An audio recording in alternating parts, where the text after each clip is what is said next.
Parfois, la foi s'essouffle. On croit, mais on ne sent plus rien. On prie, mais on ne sait plus si Dieu écoute.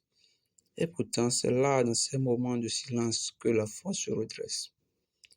Bienvenue dans Foi sans filtre. Aujourd'hui, on va parler de la prière, ce lien invisible, vital entre le cœur de l'homme et le cœur de Dieu. Parce que la prière, c'est le moteur de la foi. Partie 1. La prière, souffle de vie. On dit la prière un souffle de vie, n'est-ce pas? Oui, moi je suis d'accord avec ceci. Parce que, imaginons un instant, un corps sans respiration. Il peut sembler vivant quelques instants, n'est-ce pas? Mais sans souffle, il s'éteint. C'est pareil pour la foi. Sans prière, elle s'étouffe. Elle n'existe plus. La prière, c'est le souffle de l'âme. C'est cette respiration spirituelle qui permet à notre foi de rester vivante, même dans la tempête, même dans les moments de difficulté, même quand on ne croit plus, même quand on ne sait plus vers qui se tourner. C'est la prière qui nous guide. C'est elle qui guide nos pas. Puisque à certains endroits, dans certains moments de difficulté, permettez-moi de vous dire que on ne sait plus vraiment ce qu'on veut. Oui, on ne sait plus vraiment ce qu'on veut. Mais quand tu pries, quand tu te confies à Dieu l'Éternel, le Père Tout-Puissant, l'unique, il te sauve, il te guide, il ne guide tes pas. Quand tu ne vois plus rien, il t'ouvre les yeux. Oui. Quand tu lui fais confiance, parfois tu peux dire que tout semble perdu, mais lui, il est là, il t'observe. Il observe tes faits et gestes. Oui, il veut voir si tu es loyal envers lui. C'est ça. Puisque Dieu aussi, il est quelqu'un du genre, il aime la loyauté, je vais dire. Il aime la loyauté. Quand tu n'es pas loyal envers Dieu, c'est que tu as tout perdu. Oui, tu as tout perdu. Je peux me le dire comme ça. Tu as tout perdu, complètement tout perdu. Donc, c'est un peu ça. La prière, c'est vraiment un souffle de vie. Puisque sans la prière, on va se perdre. Hein? On va finir même par mourir. Pauvre pécheur ou grand pécheur même. N'est-ce pas? Oui. Parce que la prière, elle nous sauve, elle guide nos pas. Elle nous conduit dans les moments de difficulté. Elle nous guide dans les ténèbres. C'est respirer Dieu, la prière. Prier, c'est vraiment respirer Dieu. Tu n'es pas seulement parler, non. C'est laisser son esprit traverser nos pensées, nos blessures et nos silences, n'est-ce pas? Il n'y a pas de vraie foi sans prière. Permettez-moi de vous le dire. Il n'y a pas de vraie foi sans prière. Parce que la prière, c'est le langage de la foi. C'est le langage de la foi. N'est-ce pas? Vous aussi imaginez. L'argent, c'est le langage des riches, n'est-ce pas? De la même façon, la prière, c'est le langage de la foi. Prenons le livre de 1 Thessaloniciens, chapitre 5, verset 17, qui est dans la Sainte Bible, bien sûr. Qu'est-ce que ça nous dit? Ça nous dit priez sans cesse. Priez sans cesse. Donc, ne cessez jamais de prier. Quel qu'en soit ce que vous traversez, quels qu'en soient les moments que vous êtes en train de traverser, quelle qu'en soit l'intensité de l'obscurité qui vous encombre, seule la prière peut vous délivrer. Priez sans cesse. 1 Thessaloniciens, chapitre 5, verset 17. Partie 2. La prière nourrit la foi. La prière nourrit la foi. Que peux-je expliquer par là? Que pouvons-nous comprendre par là? La prière nourrit la foi. Oui. Quand tu pries, tu rappelles à ton âme que Dieu agit encore. C'est une façon de se dire, je crois en un Dieu unique, le créateur du ciel et de la terre, celui qui gouverne tout le monde entier. Oui, celui qui veille sur moi matin et soir, celui qui ne me permet pas de fléchir. C'est ça. Donc, quand tu pries, tu rappelles à ton âme que Dieu agit encore, c'est ça. Même si tu ne vois rien, même si tu ne ressens rien, c'est normal. Parce que tu crois déjà en Dieu. Donc, quand tu pries, tu lui rappelles que Dieu, il agit toujours. Que c'est lui qui t'a réveillé ce matin. C'est lui qui t'a permis de voir ce soir. Puisque, bon, disons, sans Dieu, qui sommes-nous? Qui sommes-nous vraiment?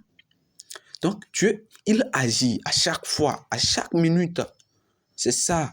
C'est dans la prière que ta foi se nourrit. C'est ça. Il n'y a pas à dire. Il n'y a pas à débattre. Tu peux aller voir tes pasteurs, tes prêtres ou quoi.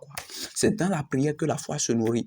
Il n'y a pas encore ce chrétien qui va dire que, bon, lui ne prie pas. Quoi. Non, ça veut dire qu'il est un faux chrétien. Oui, il n'a pas vraiment la foi. Même s'il a la foi, il ne prie pas. Bon, il n'y a rien qui se passe dans sa vie. Oui, il est juste comme ça. Il est juste comme ça. Parce que si vous regardez la vie de quelqu'un qui a la foi et qui prie, quelqu'un qui se donne à Jésus, qui prie jour et nuit, sans cesse, vous allez voir qu'il y a de différences entre sa vie et la vie d'une personne qui ne prie pas. Il y a toujours de différences entre sa vie et la vie d'une personne qui ne prie pas. Prenons l'exemple des élèves en classe. Dans nos écoles, bon, comme vous le savez déjà, vous allez voir que il peut y avoir deux élèves. Oui, il peut y avoir deux élèves là. Il y aura un qui sera un élève intelligent, bien intelligent. Il y aura un second qui sera un élève meilleur. Lui, il ne fait que travailler. Il ne fait que travailler. Parce que disons que ici, dans notre cas, la foi, c'est l'école. La foi, c'est l'école. Et maintenant, le travail, c'est la prière.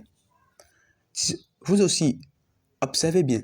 Cet élève qui fait que travailler jour et nuit, chaque jour après jour, vous allez voir, il sera toujours en avant sur cet élève intelligent.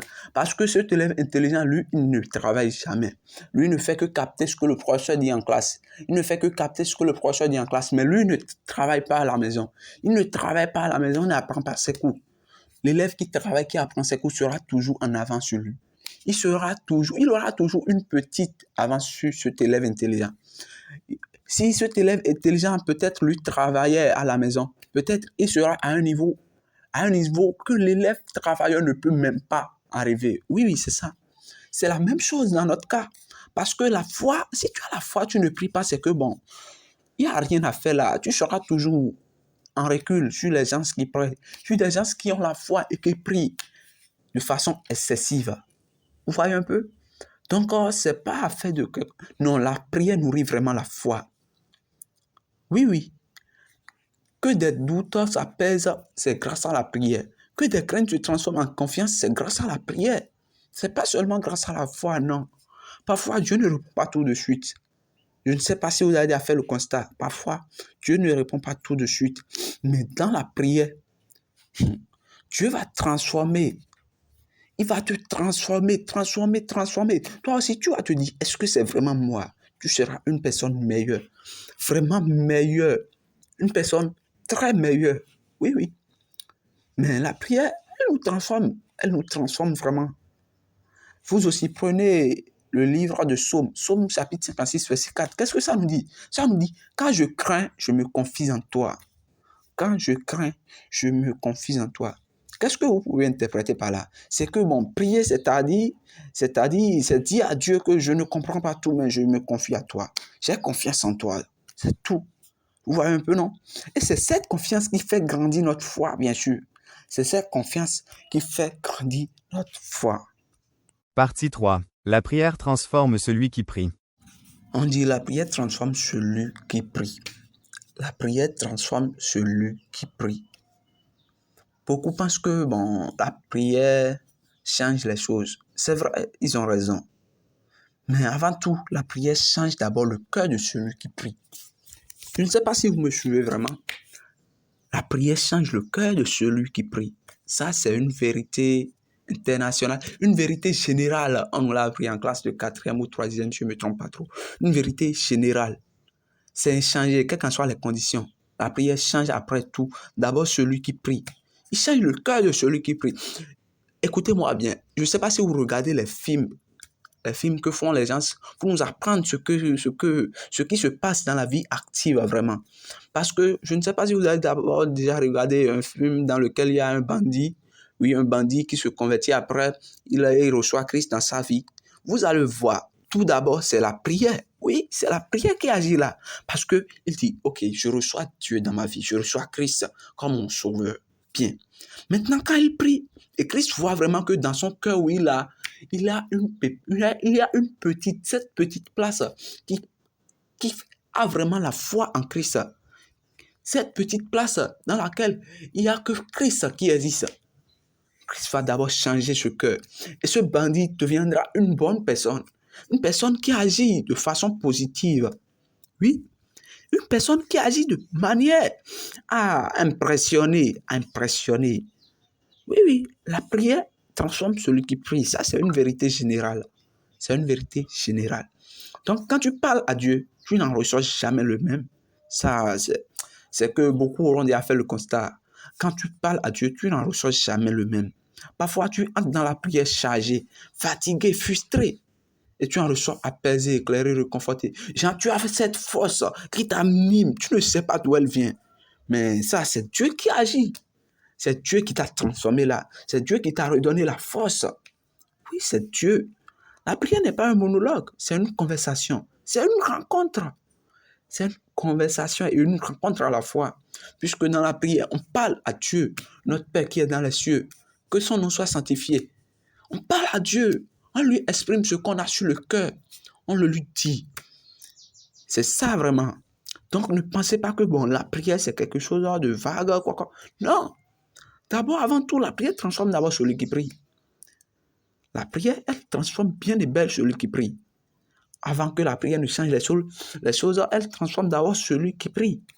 Prenez d'abord le livre de Matthieu, Matthieu chapitre 6, verset 6. Ouvrez et lisez. On dit, entre dans ta chambre, ferme ta porte et prie ton Père qui est là dans le secret. Ton Père qui est là dans les cieux. Ton Père qui t'observe, qui veille sur toi matin jusqu'au soir. Ton Père qui ne t'a jamais abandonné. Ton Père qui a cette main divine sur toi, cette main protectrice sur toi. Depuis que tu es dans le ventre de ta maman, tu as été accouché, tu as été mis au monde. Toi aussi. Et tu t'imagines, est-ce que tu as te dit que c'est les vaudous? C'est les vaudous qu'ils ont conçu avec la terre que Dieu a créée. La terre que Dieu a créée. Les vaudous qu'ils ont conçu avec ça. Tu as dit que c'est ça qui te protège? Tu peux vraiment le dire? Est-ce que tu peux le dire maintenant? Tu vas dire que c'est les statuettes qu'ils ont conçues avec les fers. Bien vrai, les fers, c'est pas quelque chose que Dieu a créé comme ça. Mais Dieu a inspiré quelqu'un pour créer les fers, non? Et tu veux me dire que c'est ces fers-là, ce sont ces fers-là qui te protègent, toi? Tu veux me dire ceci? Non. Quand même, réfléchissez un peu au-delà de la limite. Oui. La prière, elle transforme bien et bien celui qui prie. La prière, elle permet à Dieu de savoir ce que tu veux. On dit bien vrai, Dieu lit dans nos cœurs, dans nos pensées. Mais si tu ne demandes rien à Dieu, Dieu ne va rien te donner. C'est comme un père qui a disons, 5 enfants ou bien 4 enfants. Et ces 4 enfants, ils vont à l'école tous les jours. Ils reviennent. Parmi ces 4, il y en a un qui a abandonné. Il a abandonné, il dit à son papa, je vais apprendre tel métier. Ok, il apprend ce genre de métier-là. Et il y en a 3 qui continuent toujours d'aller à l'école. Tu penses que si l'autre dit à son papa qu'il veut telle chose, c'est un outil à utiliser dans son métier, son papa ne va pas lui payer ça, il va lui payer ça. Si c'est un papa responsable, il va lui payer ça. Et les 3 élèves là, s'il y en a 2 parmi les 3 qui demandent telle chose à leur papa, il va lui payer ça, non? Mais si l'autre ne demande pas, c'est le papa qui va lui demander, toi aussi tu veux ça? Non. Ok, imaginons le papa lui demande. Tu penses que Dieu lui va te demander ça, c'est ça? Non, c'est toi qui demandes à Dieu et Dieu te donne. Dieu te donne, tu demandes à Dieu. Mais comment tu veux demander à Dieu si tu ne pries pas? Tu penses que le dire seulement dans ton cœur, c'est déjà bon? Non, tu te mets à genoux, tu pries. Tu pries pour Dieu, tu pries pour Jésus-Christ. Et t'offres ce que tu veux. C'est ça la vie. C'est ça la bénédiction. Tu demandes à Dieu, Dieu te la donne facilement. C'est simple. C'est vraiment simple. Très simple. Donc, à partir d'aujourd'hui, commence à prier, mon frère. Commence à prier, ma soeur. Auditeur, auditrice, commencez par prier. La prière, c'est la clé qui ouvre toutes les portes de ce monde. Oui, bien sûr. Ce moment secret, c'est là que Dieu agit plus fort. Le plus fort dans ta vie.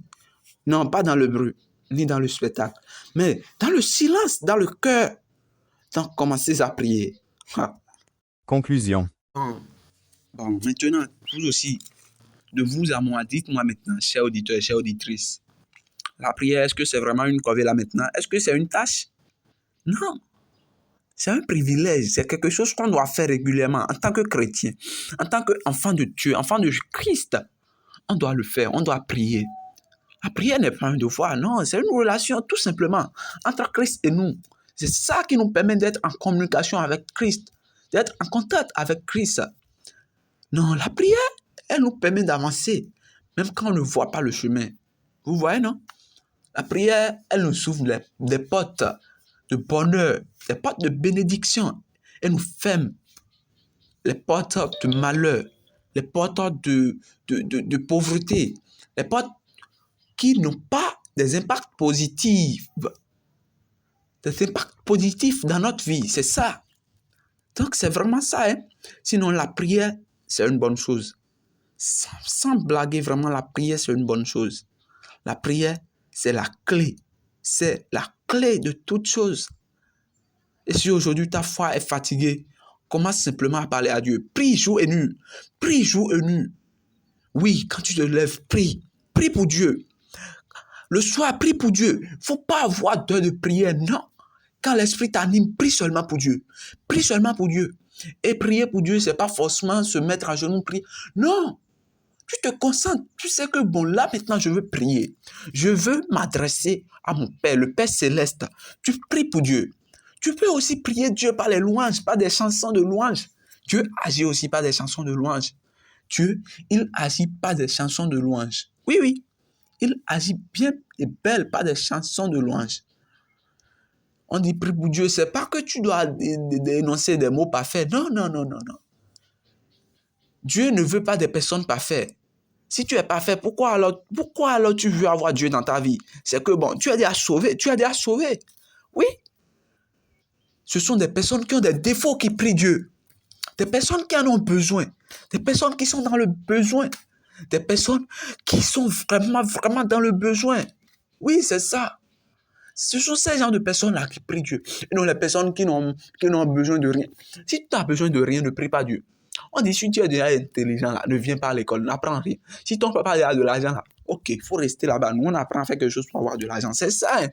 C'est vraiment ça. Donc, ce n'est pas parce que l'autre ne prie pas Dieu que toi, tu n'as pas prié Dieu. Tu ne sais pas sur quoi il compte.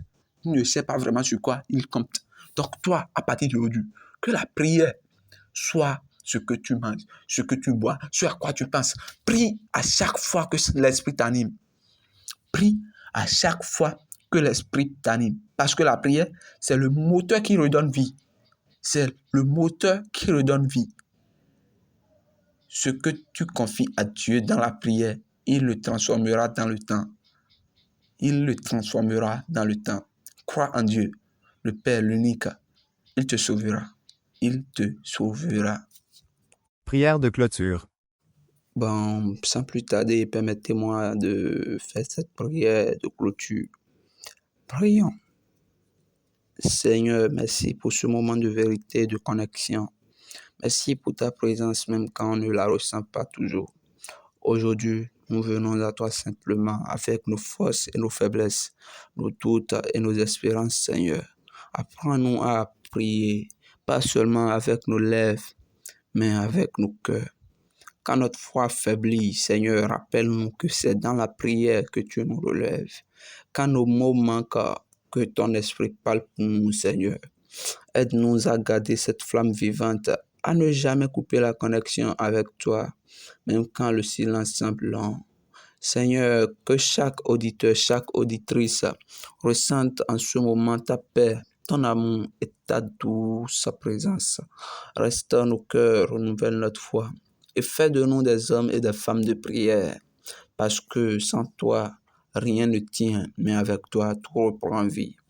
Nous te confions ainsi notre vie spirituelle, notre vie active et tout ce qui en suit, Seigneur. Prends-en soin, sois le centre de tout, Seigneur. Au nom de Jésus-Christ, Amen. Merci d'avoir prié avec moi. Que la paix de Dieu t'accompagne et que ta foi continue de respirer à travers la prière. À très bientôt pour un nouvel épisode. Foi sans filtre 229.